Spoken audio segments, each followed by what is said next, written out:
Kim Chiu at Paolo Avellino mag-jowa na pala, OG Diaz inilabas ang ebidensya.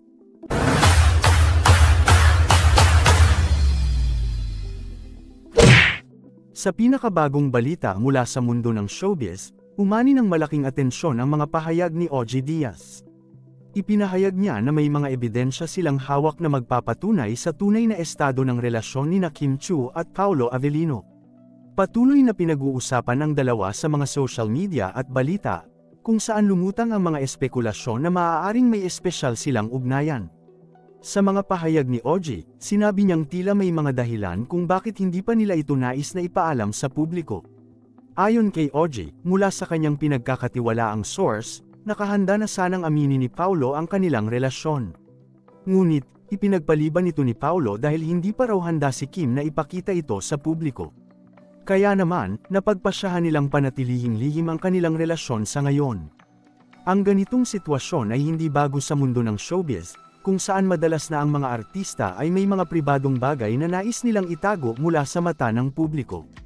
Ang mga pag-uusap tungkol sa kanilang tunay na estado ng relasyon ay patuloy na umaabot sa mga tagahanga at tagapagsubaybay. Dahil dito, marami ang nag-aabang sa mga susunod na hakbang ni Kim at Paolo, at kung kailan sila magiging handa na aminin ang kanilang relasyon. Ang mga ganitong balita ay talagang nakakaakit ng atensyon, hindi lamang sa kanilang mga tagahanga kundi pati na rin sa mga tao sa industriya ng showbiz. Sa kabila ng mga pahayag ni OG, may mga tanong pa rin kung ano ang mga posibleng dahilan kung bakit kailangan pang itago ang kanilang relasyon. Marahil, ito ay dahil sa pressure mula sa publiko, o kaya naman ay para protektahan ang kanilang pribadong buhay. Sa huli, ang mga ganitong balita ay nagbibigay lamang ng aliw at intrigang kailangan sa industriya ng entertainment.